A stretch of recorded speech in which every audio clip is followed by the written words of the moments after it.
Solving Problems with Stephen Allen and Erich McElroy. Starting soon. Using their expertise to solve problems. You're going to have to use medical doctors with. No, just two comedians talking rubbish out of their face holes.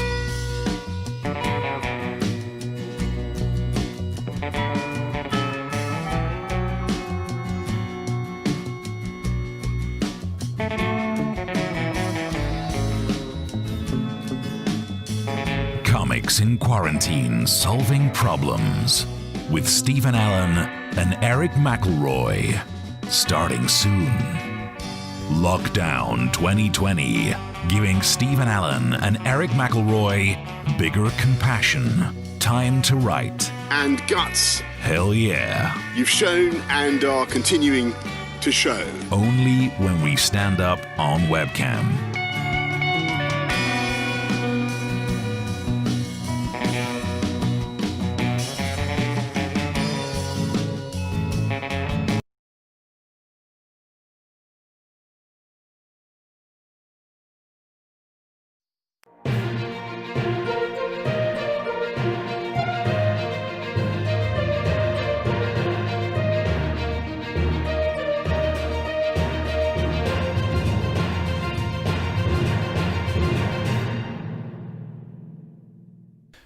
Hello and welcome to Comics in Quarantine Solving Problems. I'm Stephen Allen. I'm Erich McElroy. Howdy. So we did 15 weeks worth, like 30 episodes, and yeah, we started off streaming just on YouTube, then eventually went like Twitch, Facebook, Twitter, D-Live. I don't know what it is. It sounds rude. Daily Motion. It's a euphemism for a poo, but we stream on there. Then LinkedIn.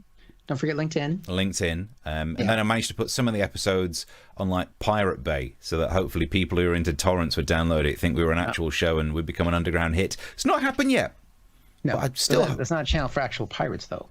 No, which is a shame. Like those guys. We should do, if we do shows. You see, look what you've made me do. You've made me come up with a terrible pun, and now I'm going to have to apologise for it. But if we start to do content for pirates, we'd have to be R-rated. Please watch the rest of the show, even though we've just done that. Because the bits, this bit wasn't planned. This was just a way to get into explaining what we're doing, which is recapping on all of our favorite bits. But we're choosing the clips that over the last 30 plus episodes in 15 weeks we have liked the most, and so we don't have this waffly shit in those. Put that jag on. Where's the pretend there's some techno person? Take that clip and put it in this episode, will you? Lovely. It's just us. It's just Now, obviously, one of the big themes, not just I think because I'm from the United States, but one of the themes we covered a lot over the last 30 weeks is the man who is known as the President of the United States, because he is a unique human being. And when I say that, well, I don't want to say the words of how I actually feel, but there's other aspects of Trump that we've tried to cover. We've covered the man, and we've also looked a little bit into his family, which we've done here, which was something that was filmed around Father's Day. There's so many weird things with this Trump presidency, but I mean, this weekend we saw an even weirder one because Trump Jr., Donald Jr., has started his own channel and his own podcast, which they videotape as well. Don't you hate people who watch, who set up their own stream and podcast stuff? I know. Oh. Losers. So he interviewed his dad. Now, you'd think this is a chance. It's son, it's dad. It's a chance to show some humanity. It's to show some compassion, to kind of set aside the way that they always come across, show a little bit of genuine connection. There's a chance for that. It didn't happen. It was an incredible exchange that started like this. So I have a couple questions that I think are on all of the minds of our viewers. So the first one, which is the big one also on my mind, is which is your favorite Trump child and why is it Ivanka? The wise guy over here. All the same, 100%. 100%? 100%. And I'll even say you only for purposes of this interview. But other than that, all the same. Okay, well, I'm going to remember that, okay? So that's... Oh, it's heartbreaking. Yeah. I'm gonna really he said that, Dad. I'm gonna record this bit where he said that it was me, and I'm just gonna play it over again in a loop because I just need your affection. Oh, it's so sad. I watched it. I'm like, I mean, because they edited this before they put it out, and they went back to him for the reaction shot where he clearly was just like, "Oh, it's heartbreaking." But he thought, you know what, Father, because it was a pre-Father's Day thing, I'm going to get a gift for you, Dad, because I really know what you mostly want. And so he made what every father wants, is an attack ad against your opponent. Because what says love more than propaganda? Now, he gave him the ad. I'm not going to show the ad because it's all lies. But this is Trump's reaction to the gift. That was a good present. Oh, Cold. Trump has more passion for drinking a glass of water than he does for that gift. He's like, I drank the water. I drank the water. My son, just stop trying so hard, Junior. I mean, but even more than that, you might not have caught this because I watched this clip a lot. Why don't you watch it again? Not yet. And there's going to be a moment where you see Trump, Donald Sr., look to the right, to his right, as if he's looking behind Junior to see, am I doing this right? Am I showing that I love him? Can we play it again? That was a good present. Oh, Right there. that's nice, isn't it? Oh, I was just like, that was a good present. I do it. Is that enough? Have I shown him enough affection now? Can we move on, Ivanka? Now, it could almost make you have empathy for Don Jr. Yeah. Almost. And then you just have to look at this. Oh, yes. There he is. Yeah, where he's murdered an endangered sheep. I think in Mongolia. Fucking Mongolia. So, yeah, no more empathy. I mean, it's hard to, I have to admit, it would be hard to buy Donald Trump something, wouldn't it? How do you buy the man who's had an election bought for him? Well, I think he's looking for another one. Good times. And they were. Yeah. Sorry. No, I think, do you know what? I think these clips, watching them again, makes me realise I'm so glad we started doing this project. Because not only have we ended up being interviewed on radio for it a couple of times, we are been interviewed on some websites for it. Yeah, reviewed, and with good reviews. Yeah. Oh, look, we sit here, and it is just, hopefully one of the things you like about this show is it's just us just being ourselves, waffling on and just doing jokes because we enjoy doing jokes. But it's been nice that it wasn't an absolute failure. Yes, that hasn't happened very much for us. Yeah. Isn't it strange to think, I had great times when we used to do live shows in London, on the South Bank. We used to do live topical shows in Camden. Yep. And some of those felt really, really good. But it is true to say we never got an audience in those live shows like we've done for these things. Yeah, that's true. And even some of those people didn't give us money. We've got more money, I think, out of you lovely contributors than we did out of that. And I think because we also had a topical radio show, bizarrely on a sports station, but however that happened. But I think this now has run longer than that radio show. Yeah, easily could have done. It's the truth. Wow. This is an actual thing. It's bizarre. So, yeah, I'm so glad we did it. We got interviewed all over the place, and it's been fun to churn through some of this content. And hopefully you're enjoying hearing about like the story behind some of the clips. Maybe it's more, enjoyable for us to think about. But the next clip I've picked, the reason I picked it is it was about, it's the first time I did any proper acting, I think. We really got into the acting method, as that became a catchphrase on the show as well. And it was early on, which meant the flat was changed. So this is the room where we broadcast this show from. My front room was turned into a TV studio for the MASH Report. So the chair you're about to see me sat there. Oh, yeah. Just to say. Yeah. I'm on the MASH Report.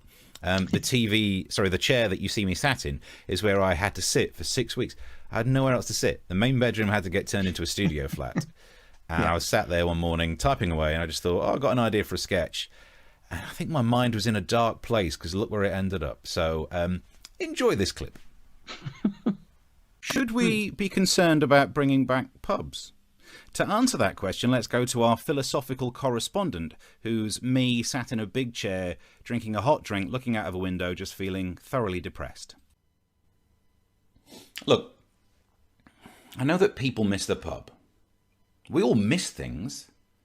I miss people. I miss talking. God, I miss doing stand-up comedy. I miss the sound of the audience. You know, that laughter, the quiet. I miss showering on a regular basis. I miss trousers. I miss being able to fit in my trousers. When this lockdown's over, I can't leave the house. I can't wear anything. Can't even go to the shops to buy new ones because I got trousers.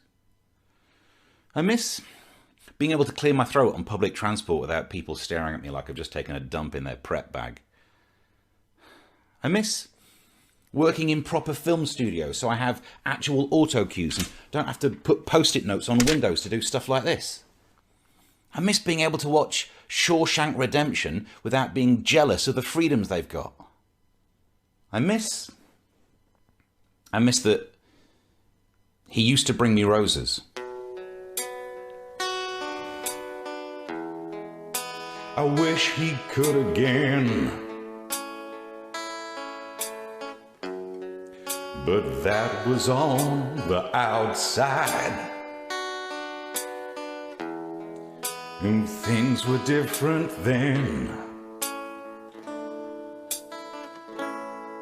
On the inside, the sun still shines, and the rain pours down. But the roses here are prisoners too. When morning comes around,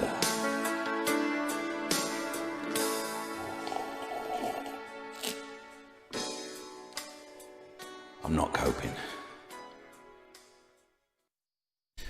There we go. Another clip selected for some of our favourite clips in whatever you'd call this compendium of the last 30 episodes of Comics in Quarantine Solving Problems. Don't make me have to Google words while we're recording, Steve. Jesus. Yes, this is our look back at some of our favorite bits that we've done over the last 15 weeks and 30-plus episodes that, we've had some people enjoy, we've had some people watch. This is one where it was covering, because there's been many books about Donald Trump written, over the past 3.5 years since he became president of the United States. And so this was talking about John Bolton's book, which had some incredible accusations, all of which you kind of read these things, and in their own, they would be shocking. But when they get added to the laundry list of books that have been written about Donald Trump and what we can actually just see from Donald Trump, you just sort of go, yeah, that's pretty much what I thought. Yeah. It's like the insider's account. Yeah, there's no difference there. There's no difference whatsoever. But it did bring a new wrinkle to the show where I think it's the first time that we started to appreciate how much fun it is to give quizzes. Yeah. Because we did this in the form of a quiz, which those of you watching really seem to enjoy, which made me think maybe we shouldn't bother writing all these jokes and we should just do another fucking pub quiz, since that's what people seem to like. But it was fun, it was interactive, and it was also, you were laughing and you were learning. We're playing a game here where basically I've got some of the revelations that are in Bolton's book because it's been leaking out. I'm going to say the revelation. You have to tell me whether you think it's true or false. Right, number one. Trump was fine with China building a concentration camp for an ethnic minority that lives in China. True or false? Good God. I mean, I'll put my chips on hoping that it's false. It is true. Well, you got that one wrong. You're not off to a good start, Steve. Oh, never mind. I've had a good day so far. I'm enjoying it so far, Eric. Melania really does love Trump deeply. Come on, really? Really? No, come on, no. What are you going to say? Which final answer? Well, I mean, look, they're married, and I'm sure in the book that he'd say yes. Nope, that's not true. You are 0 for 2. All right. Trump indeed blackmailed the Ukrainian president to get dirt on Joe Biden. True or false? Well, he was impeached for it, but not found to have done anything criminal, so I guess say false. You are wrong again, Steve. Trump often spends much of the day having people call him Obama.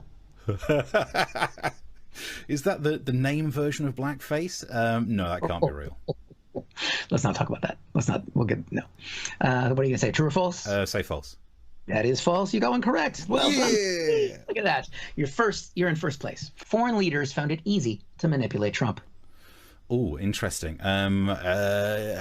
Let's say true because of Wii tapes. That is true, except for Boris Johnson. A toddler would find Trump easy to manipulate. True.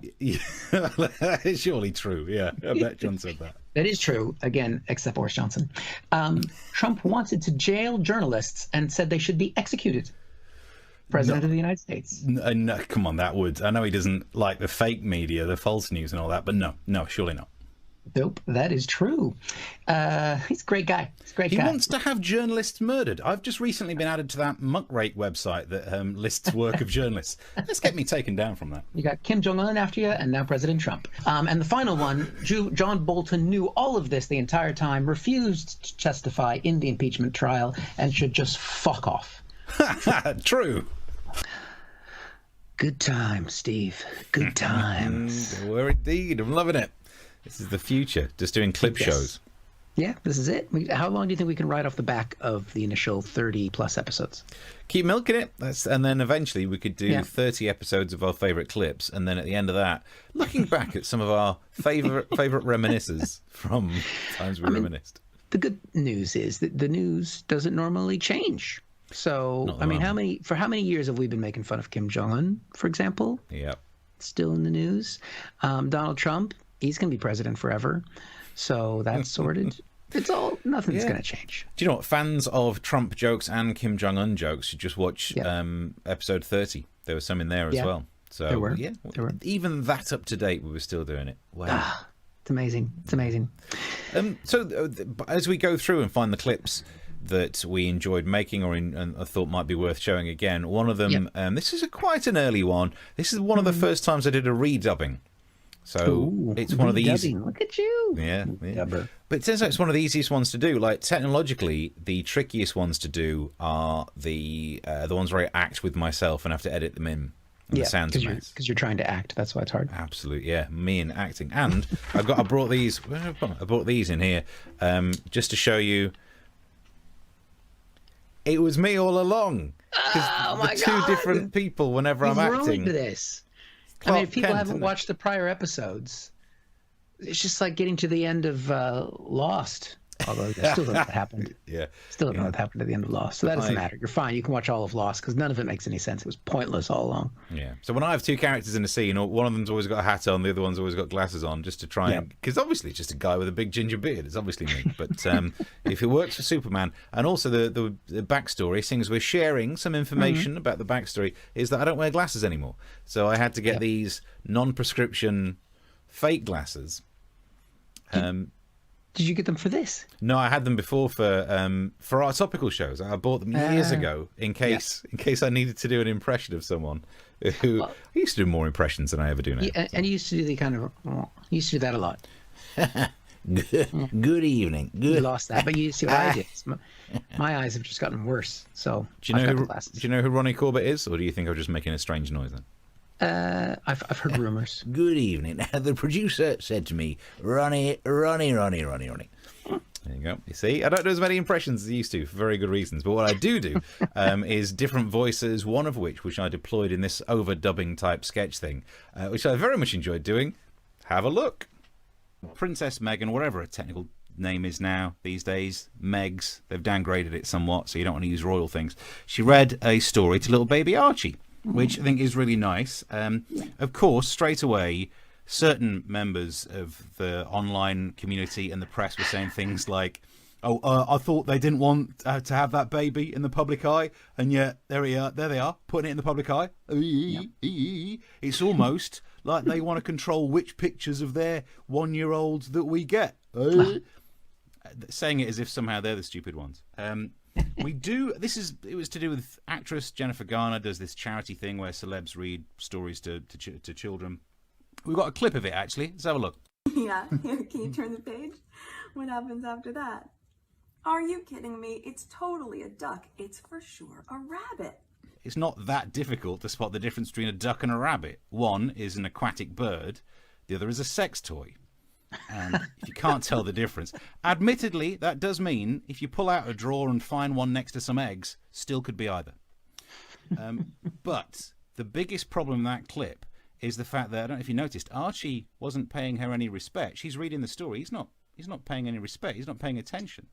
Kids these days. He's not paying respect to Meghan Markle. He must be racist. Because I'm quite good with sounds, you can manage to tune, if you tune into the right frequencies and really boost the gain, you can actually listen to what little Prince Archie is thinking. We can watch another clip. See if you can hear what Archie's thinking. Oh, here we go. She's available for voiceovers and audiobooks. Well, anyway, now what do you want to do? Anything but this. There we go. Fetch. No? What happened? Hey, I don't know. What do you want to do? get it done. Hey, look! An anteater. That's no anteater. That's a brachiosaurus. Jesus Christ, how big do you think ants are? Come on, let's get this over and done with. And Yay! Thank. That's done. Oh, she did all the work and I'm getting the praise. Maybe I am royal after all. Woo. There we go. Another clip. Some of our favourite bits of the last 30 episodes of whatever this thing became, Comics in Quarantine Solving Problems. Yes, we hope you're enjoying our little recap and journey down memory lane. Whether you've been with us all along or you're joining us now, thank you for watching. And if you want to, because the whole premise of this was that we're comics who are unemployed. So basically you could employ us right now by buying us a drink with the links that are provided. And we would very much appreciate that. The show has had some themes, I think it's fair to say, not just the big news stories of the day. One of the things that has surprisingly become a runner throughout the series has been something that would rather be quite innocuous, you would think, and that is tea, of course. But of course, then realizing that the audience is primarily British, I suppose it's not surprising that that is a key area of interest. But then also we had a little bit of cultural crossover when we mixed the idea of tea with the idea of America. And we had... No, I don't think that was crossover. I think what it was an abomination. And we had some fantastic results. And this was our introduction to the subject of tea that got us all started on that journey. What? I can't believe that's your intro for it.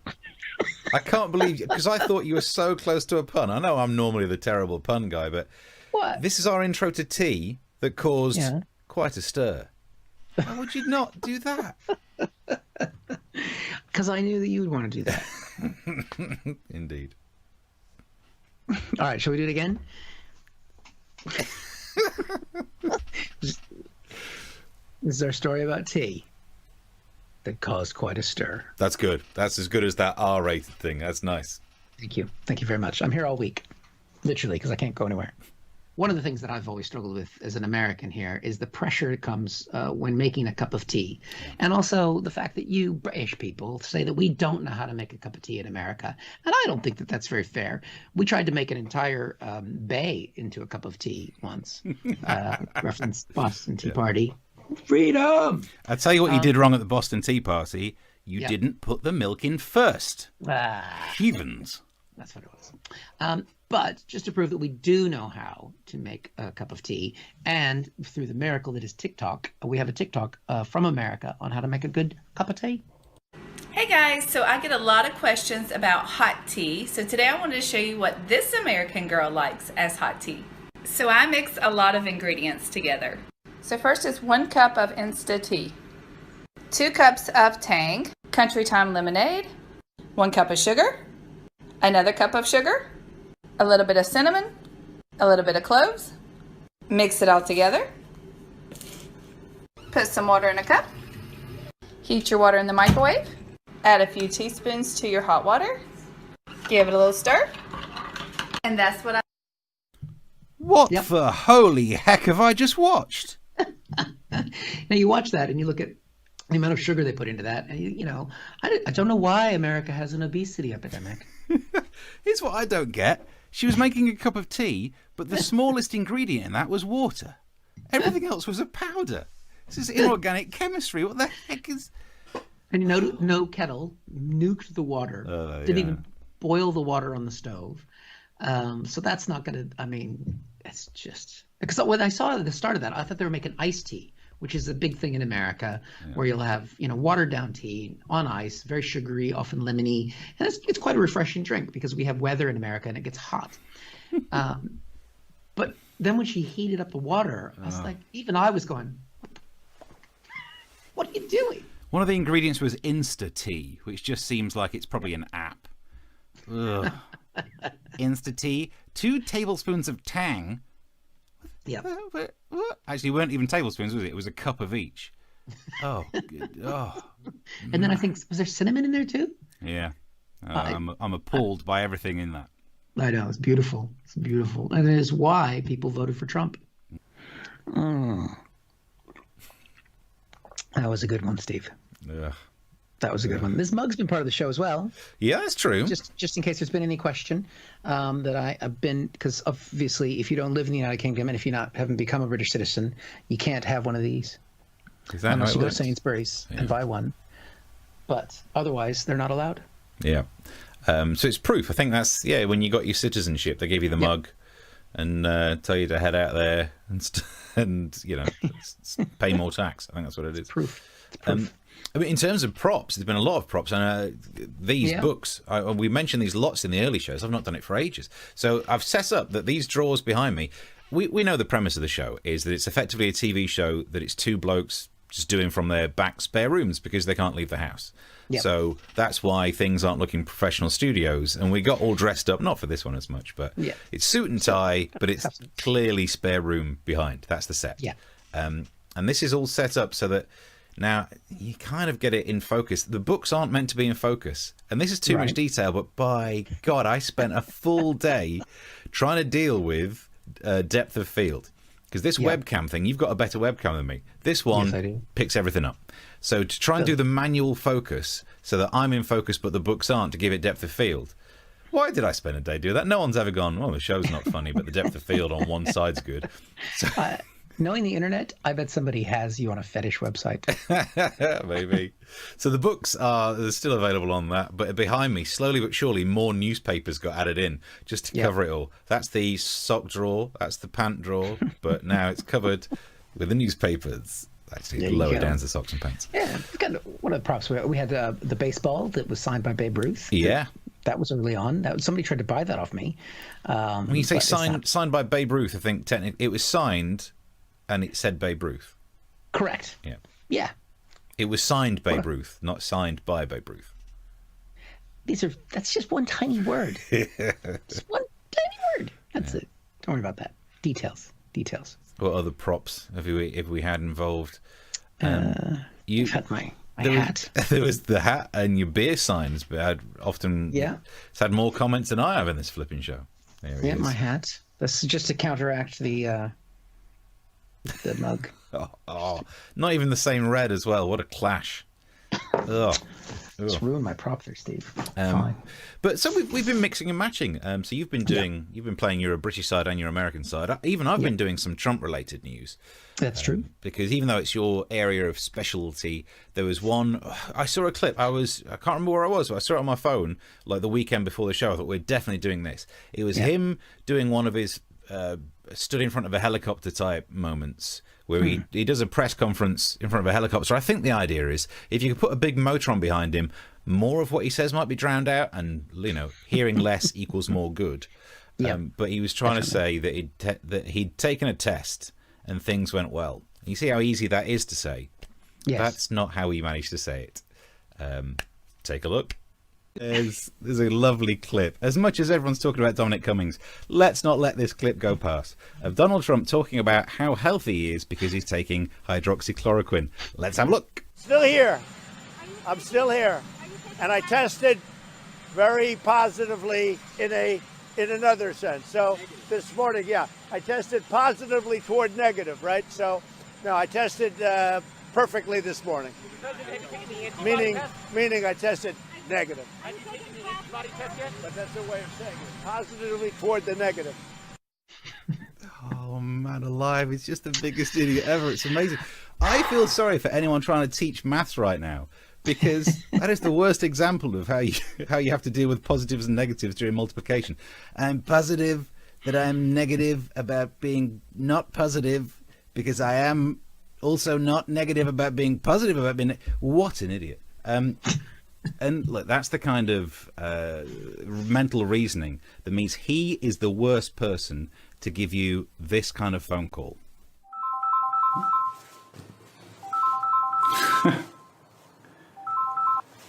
Big D, hello. How you doing?